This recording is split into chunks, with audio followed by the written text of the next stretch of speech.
multitasking like a mug.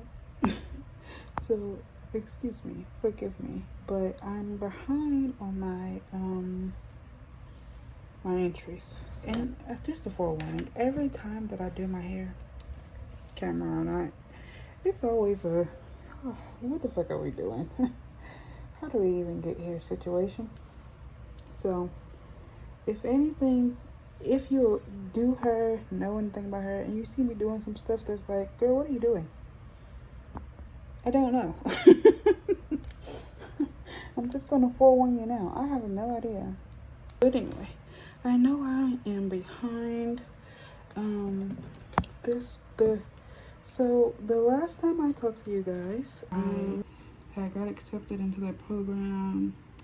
Was it the morning? I think it might have been the morning that I was set to go to the program. I got another opportunity to go somewhere else, but the other place wasn't ready for me yet, so I had to stay in that program for like a week. And when I say that program was unnecessarily strict,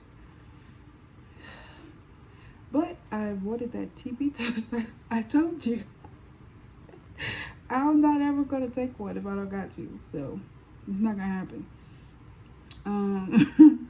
So I went to the program, and although it was 4 ladies in the house, for whatever reason, they had 2 of us in 2 of the rooms, even though there was 4 rooms. So each of us could have had our own rooms. But they still, so I had a roommate anyway. Luckily, she was cool. But I didn't like having a roommate. I've had a roommate before. Luckily, this roommate was not like the last roommate. But yeah, so I was very happy that the opportunity came so that I didn't have to stay in that program too long. Luckily, though, they did help me get my food stamps. So that lasted me until this month, because of a discrepancy that happened. So hopefully I will be able to get my food stamps back in August. That would be absolutely positively wonderful if that could happen, but we'll see, because the people and the programs that are the reason why I lost my food stamps for July, everybody was giving me the runaround about the situation, when the real situation that's the reason why I got disqualified last month or wasn't eligible all of a sudden is because of an address situation, because the program, for whatever reason, made me use a P.O. box, but I never had access to the P.O. box, so I never got any of the information or letters that was sent to me via the food stamps and workforce solution. So that's how I got disqualified for. I'm just about to turn that off because I still have been able to sustain myself because of the way that I rationed my May and June food stamps. So I still have food that has been lasting me through this month, but the place that I live at now, even though it's not as strict, because so pretty much what happened was, before I was calling around when I found the program and where I'm at now, and was, pretty much looking for a place to stay or a shelter or whatever. And this place came up as a shelter, but it wasn't. When I called, she was like, or I sent the email. She was like, this isn't a shelter. Pretty much it's just like low income housing.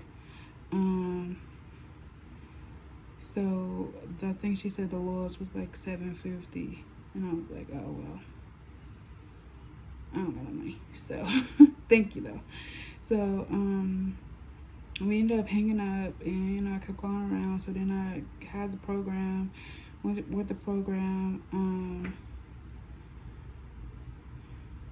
And so the day that I was going to the program, the lady who runs this place wrote me and was like, pretty much that God put it on her spirit to call me back.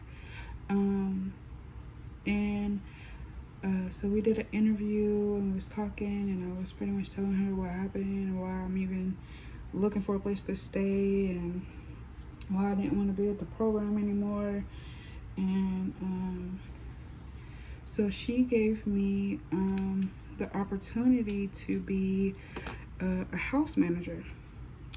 So I am a house manager for it's an independent living house for senior citizens, which means they are supposed to be able to independently, get up and move around on their own, change themselves, do most of the things on their own. They just might need someone to clean up a little around the house and clean up around the house, cook some meals, make sure everything is running accordingly, which is what I do. And because I pretty much was kind of supposed to do that with the first situation, just with kids, because they wanted me to be pretty much the house manager / nanny / assistant. So I ended up moving in here a week after I got into the program. So I stayed at the program for a week and kind of started to explore the city a little bit. So if you've been keeping up with my socials, then you saw that I did get to go out to a few places, and I'm learning my way around. And because I was flown to Jackson, I don't have a car, so I have to ride public transportation.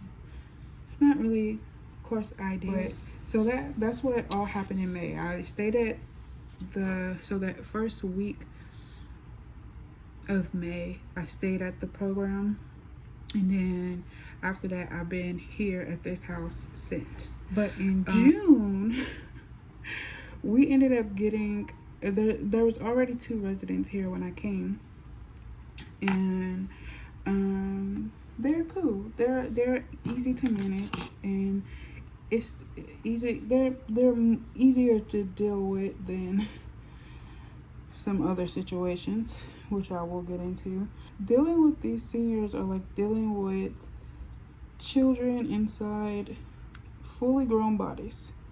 Like, it is really so true when they say that old people are like, they revert back to like kids the older they get. It's so true. So one of them is quite clumsy. That's what I'll say. He's quite clumsy, and the other one is very, very, very forgetful. So I just and I have to tell them things. The man who's clumsy is also can't talk that well. Return the slab, or suffer my curse. So those are the things that I have to deal with right now. But the situation that happened in June makes even all of that so much more worth it, and I'm grateful for those being the only problems. So in June, we got a third resident. We will call her the resident from hell. So there's clumsy, there's forgetful, and there's hellish. And when I say hellish came and literally like destroyed every little ounce of peace I had conjured up since that first situation. I'm talking about, I'm pretty sure that lady is demonic. Like she got an evil spirit inside her, like literally. And she tried to take me through that. Luckily for her, the Lord is always on my side. So I was always protected and shielded from it, but it was still a lot to go through. Still have a little PTSD from it, honestly, because she was like habitual liar, and so I always had to be like covering tracks. I had to record conversations, and it was just the absolute most. But it gave me insight to, you know, not all senior citizens and elderly people can be treated fragilely. Some of them you just ain't got no choice but to get stern with, even about the littlest things. Because when she came here, she didn't have nothing. So we were like making do for her. She didn't have food. She really didn't have clothes, but we figured it all out for her. And she was so ungrateful. I never seen someone who was needy but greedy and ungrateful. Like, how that even makes sense? I don't know. Oh, sorry. I don't know. But it was true. Okay? It was very true. And when I say the moment she left, the peace just returned. Like, we had, so she ran away once. Yes. An old lady ran away. And she just complained, like, now mind you, she ate 3 meals a day, but yet somehow still complained about food every day. It was the most annoying. And then because she was a hypochondriac, then anytime that she felt like something was going on with the other residents, she's trying to convince them to go to the hospital. So the last day that she was here, oh my God, it was so ridiculous. She was doing the most. She called me, my boss, bitches, and was just making it seem like we were just so mean to her. She tried to get smart and just, she was so evil and nasty. An example. And she tried it so much with me. And I'm a very patient person for the most part. I could put up with a lot. I could tolerate a lot. But she took me out of my character a couple times. Because who the fuck you think you talk to, first of all? Let's start there. And since you want to be ungrateful, then guess what? I don't care anymore. So luckily, the day she left was the best day that I've had in a long time. Like, I almost wanted to have a glass of wine to celebrate. That's how so ready for her to go I was. Like, may I never have to deal with someone at that capacity ever again. Because, no. I mean, now, luckily for me, I know how to handle it a little better. That doesn't mean I want to. That does not mean that I want to. I assure you, that ain't what that means whatsoever. So, yeah.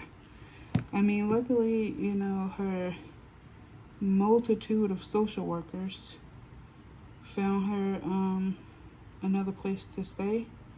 So she's not just roaming out on the streets, which could have definitely been a possibility because they had to find that lady a place to stay. Like, the whole reason she came here is because she needed an emergency place to stay. And we had a room. And then we quickly, after a couple weeks, learned why she needed an emergency place to stay and that it wasn't going to work here. But we still try to give her a chance after chance, and she just continued to blow it every time.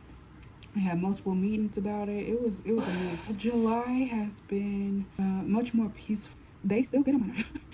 They still get on my nerves, the people that are here, because like I said, one's clumsy, one's forgetful, so I'm always saying the same stuff all the time. Like, he's clumsy, but always trying to reach for stuff that's across the room. Like, why are you trying to reach for that and it's 2,000 feet away? Don't do that. You're more likely to fall. Like, what part of that aren't you understanding? And then I told the lady something, and I told her yesterday how to work the TV. And then she's like, today, I don't know how to do this. And I was like, I literally just told you yesterday. And she's always saying, I can't. Oh, she's doing it, mind you. She's doing it, saying, I can't do this. You're literally doing it, though. So how can I do it if you're doing it? So, yeah, it's just, it has been better, to say the least. I still have to figure out the food stamp situation, which I've already talked to my boss. She's gonna write a letter to pretty much the food stamp or the program to let them know that I live here rent free because I'm the house manager, but I need the food stamps to be able to buy food still. It's just a work in progress. I am gonna try to get better at giving you guys the updates. Like I said, it was just a lot going on. The transition happened in May, and then that problematic person came in June. So July has been the first time since the last video that I've actually had a break to just sit down and talk to you guys. So I will try to get better at it. Just be patient with me. More is on the way.